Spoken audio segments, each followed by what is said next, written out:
Isang mapagpalang araw sa inyong lahat, Luzon, Visayas, Mindanao, saan man kayo sulok ng mundo. Mag-ingat kayo palagi mga kabayan. Dito tayo sa Manila Bay Reclamation Project upang mag-update mga kabayan. Ito, yung malaking island. No? Kung makita nyo, napakalawak yan mga kabayan. Uh, Hindi matanaw yung kabilang tubig dagat dun banda. Ang natatanaw mo na lang yung bundok ng Bataan mga kabayan. No?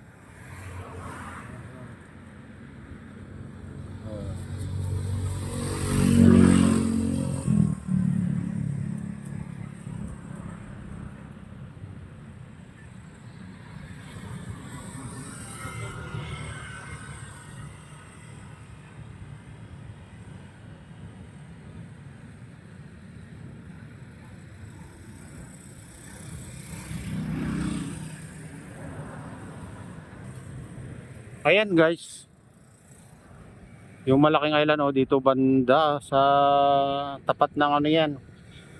Sofitel Hotel at Lime Resort Hotel mga kabayan. Kung makakita nyo, napakalawak yan.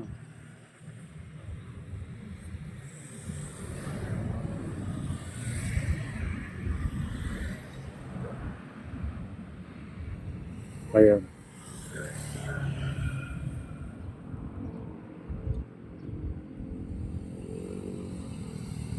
Ayan, yung pinakamalaking island.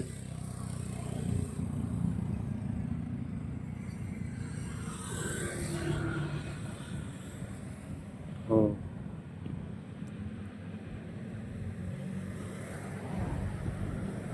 Ayan yung 360 hectares do yan mga kabayan. Napakalawak yan. Pupunta naman tayo dun sa sa MOA. Tapat ng MOA. Tala na, samahan nyo ako. Ayan, dito na tayo sa MOA guys. Punta tayo sa tabing dagat.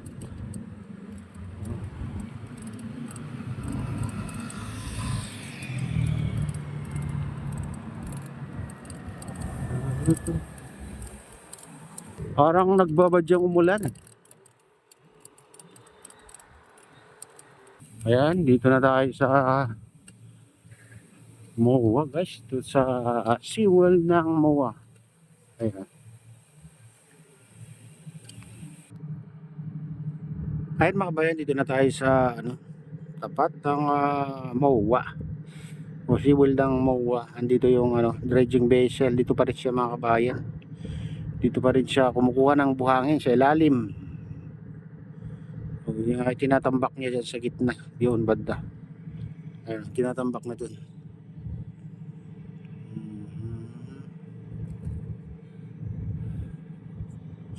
Dito natatanaw mo na rin yung mga barko nandun sa gitna mga kabayan. Pero hindi katulad dati na talagang lahat ng naka-standby doon mga kabayan natatanaw mo. Ngayon siyempre mataas na yung buhangin na nitambak dito sa tapat ng SM Mall of Asia. Ayan, kaya hindi na basta-basta makakita. Natatakpan na.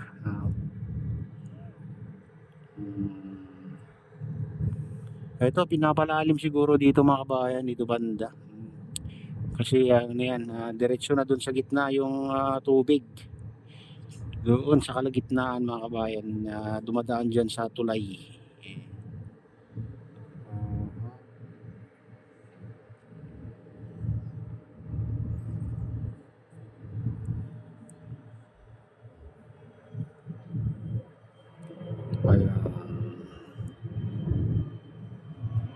Tama lang na yan, pinapalalim niya para hindi mapuno yung dito mga kabayan, tubig.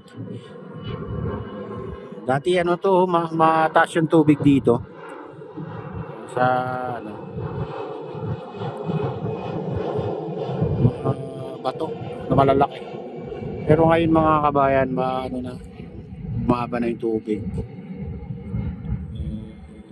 Siguro dahil na yon, nabuksan na dyan mga kabayan, dyan sa tulay na yan. Kasi dati yan, sarado yan mga kabayan, tinambakan nila.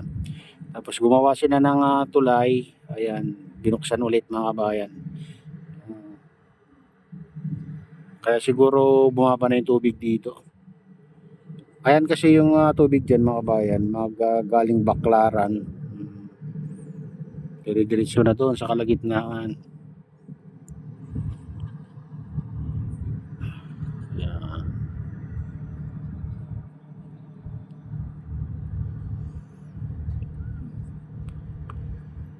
Kasi pag sarado yan, nung sarado yan mga kabayan, dito malalim yung tubig dito eh. Nung hindi pa nabuksan dyan sa may tulay.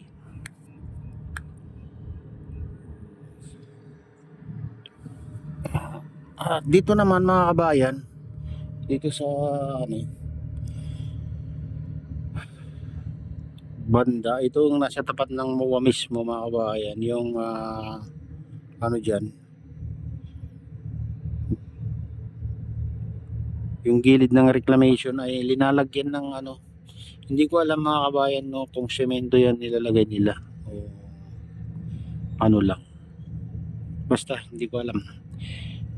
May crane kasi naglalagay mga kabayan ay ano lang, pananggal lang siguro sa ano, sa buhangin, nakatambak para hindi ano bumagsak.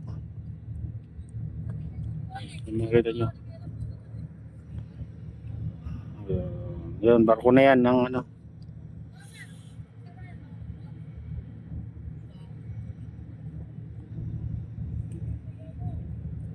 Kaya nandyan yung mataas na crane, siguro yun ang naglalagay mga kabayan.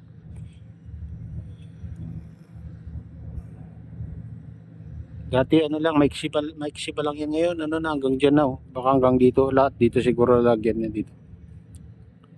Hanggang dito siguro. Saka ano dito, mayroon din pipe dito mga kabayan na linalabasan ng tubig, galing siguro sa gitna, sa binubuhos tong dredging vessel mga kabayan. Kasi may halong ano yan, tubig yan, binubuhos niyang buhangin. Hindi natin makita kung saan ang dulo kasi mataas yung ano mga kabayan. Mataas yung tinambak nila sa gilid.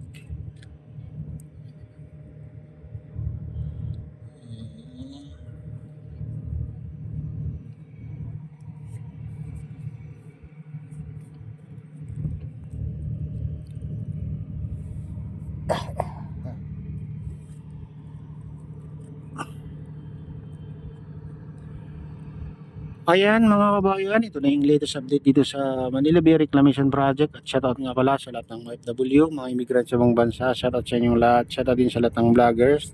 Shoutout din sa lahat ng sumusuporta sa aking YouTube channel. Sana hindi kayo magsawang sumuporta. Shoutout din sa lahat ng viewers, mga nagla-like.